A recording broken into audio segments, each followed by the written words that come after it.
先日ドジャースの球団社長のスタンカステン氏がドジャース売却の噂に関し会見を開いて否定しましたが、会見中ヘルナンデス記者の質問に怒りをあらわにする場面がありました。この件に関し張本人であるヘルナンデス記者が質問した意図について語っています。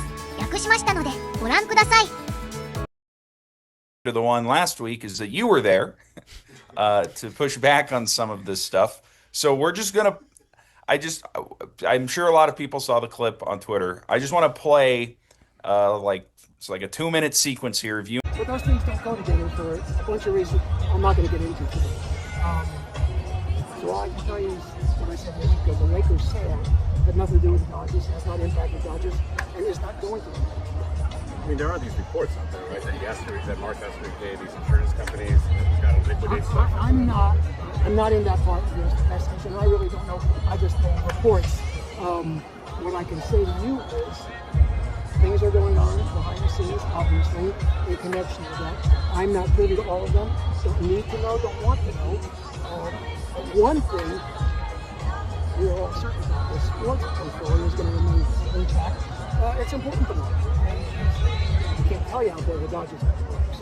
So the Lakers thing, the Lakers are important to them too, but it's an extraordinary opportunity.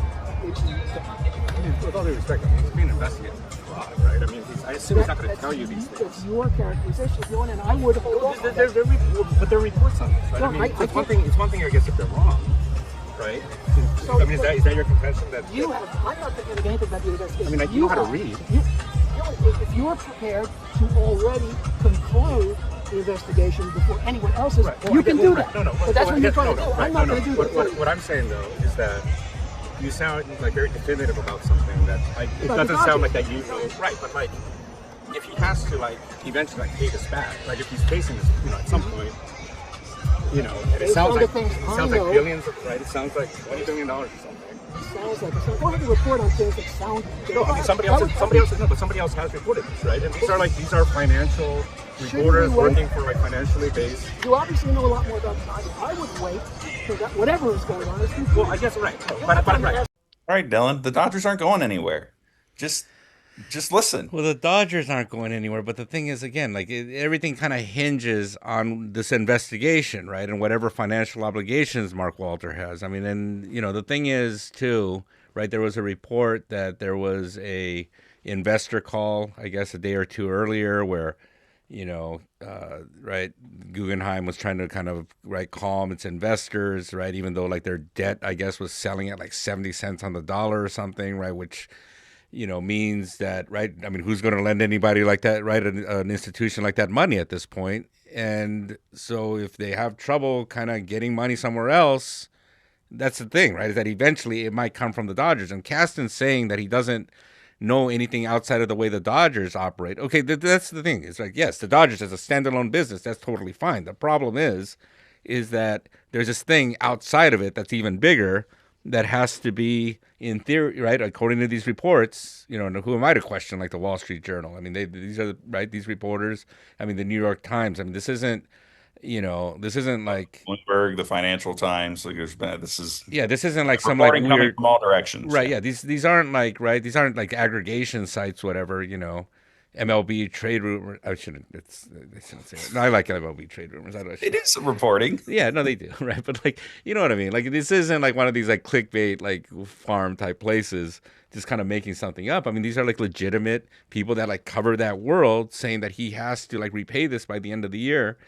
And yeah, if he can't come up with the money somewhere else, I mean, it makes sense that he would actually, right? And if anything, the fact that the Dodgers are so profitable, I would actually argue it's probably the most liquid thing that he might have to help him kind of repay those loans. So, yeah, Kasten's kind of thing about I don't know about anything on the outside. Well, yeah, and here's the other part too, right? Is that keep in mind, he initiated this conversation. He wanted to talk to us, right? It's people, because I did get, emails and Twitter comments. People are saying why are you jumping to these conclusions? No, he's the one that jumped to the conclusion. He jumped to this conclusion that I don't have to sell.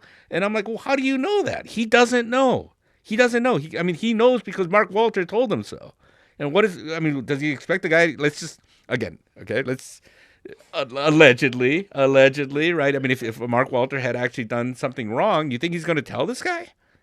Oh yeah, well, actually, I wrote these loans that are totally illegal. I did like how you phrased the one question. Well, with all due respect, Stan, he's being investigated for fraud. Yeah, right. And like, what? He's going to tell you about this? I mean, some of the stuff is, and I know the way these things work, right? I mean, like, nobody likes to go to their boss and like ask them, like, hey, boss, like I heard this. I mean, you think, we just saw these reports about the San Francisco 49ers, right? Their owner got caught like soliciting prostitution or right something. And like, what do you think the GM is going to him and like, hey boss, like what happened there?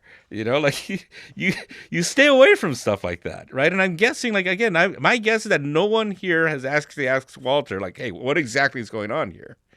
I will say, I mean, so one thing that was part of Stan's contention is that this came from Mark. That Mark is telling him, we are not selling the team for reasons that he at least tried to portray as like valid, even with all the things going on. Yeah, but like again, this is this is not a reflection of like how the Dodgers are operating on the business, right? Because obviously it's doing very, very well.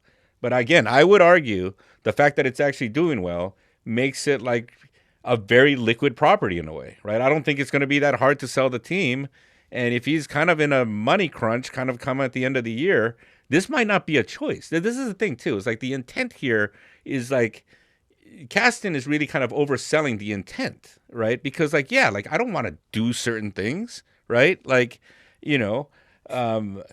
don't want to, like, look, there's a, we're here in the Fox lot, right? There's some great wine shops in this area.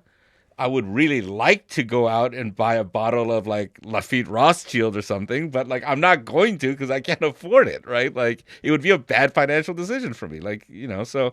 And I will say, like the intent part I think is true. Even if like Mark has things, whatever, has to raise capital, it's become very clear that he's needed to. I do think like the Dodgers are a last case scenario kind of sale.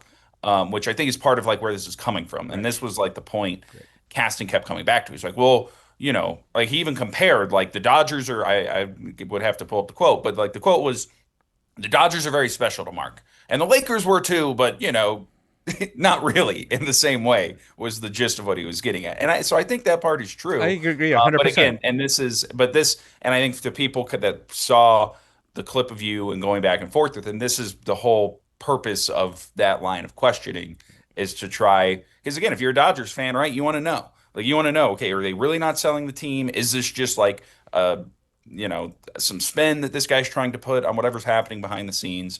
And I think that yes, the inability to answer those kinds of questions on top of lots of other ones that other people in the scrum asked reflects on, okay, whatever, Mark Walters clearly telling these guys, I don't want to sell the team. They at least have some reason to believe.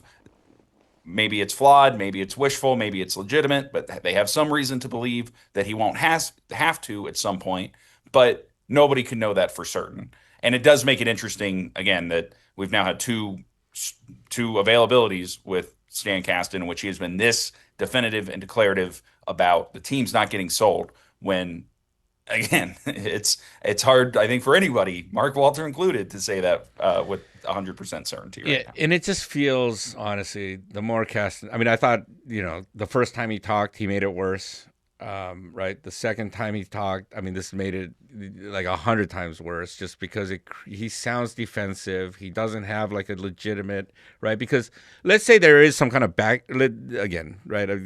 I know nothing, just to be clear, right? But like, let's just say there's some kind of backroom deal, right? Where they've greased the right palms and given away the right World Series rings. Whoa.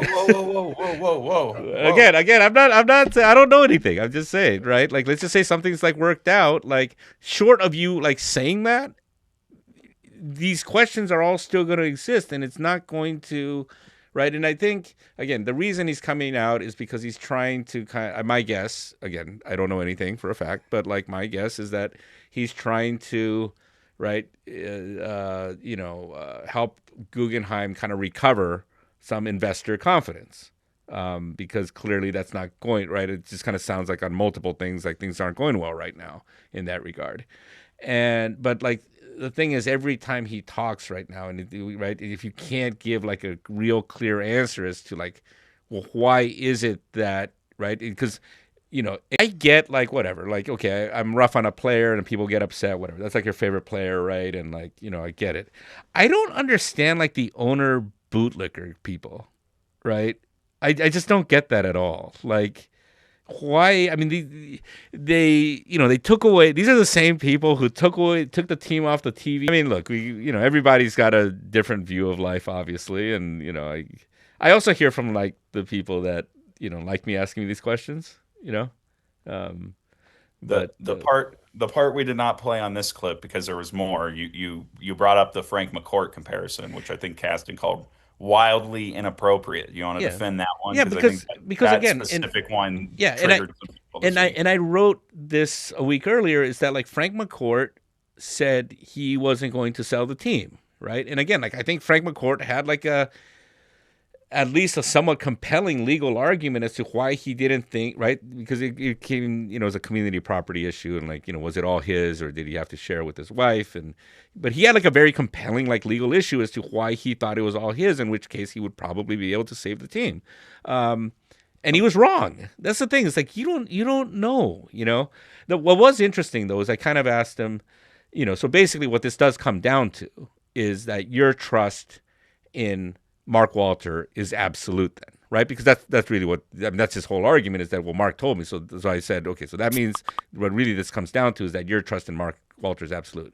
And he goes, it's very, very high. And I'm like, well, very, very high or absolute, right? And he tried to kind of ignore that question. And I'm like, are you certain, that like he wouldn't commit fraud? And Kasten kind of tried to snap back and was like, oh, well, like what, do you have any proof? And I'm like, no, like here's the thing is that you know him better than we do, right? And this is true. Like, when the team wins, usually like I interview him in the locker room a little bit about like, hey, like, you invested in these players, like how happy are you about that? So I can't say like I know the guy. Kasten knows the guy. That's why I asked him about this.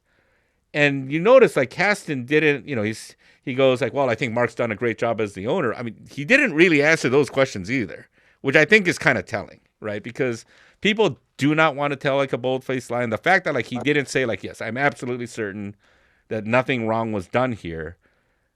I think like if we're really kind of reading between the lines here, Kasten's leaving himself a little bit of, he's kind of acknowledging here, like, I don't know. I mean, he didn't acknowledge that, but like it's an indirect, I think, by what he didn't say, you can see what he's not certain of, I guess. And yeah, I was just so happy to see a fiery Dylan Hernandez press interaction get some traction on social media again, because I know such polarizing opinions that situation can drag. Well, the thing is too, like, right, and I do think that this is a credit to the team, right? I do think they haven't given you opportunities to do this. They haven't. No, that's the thing, right? It's like I think, especially like, right, the Post, I think hired me with an idea of, that I do a certain type of work. But like, honestly, like even like in, right. I mean, we've heard things, right, from people above us, kind of maybe encouraging us to go like,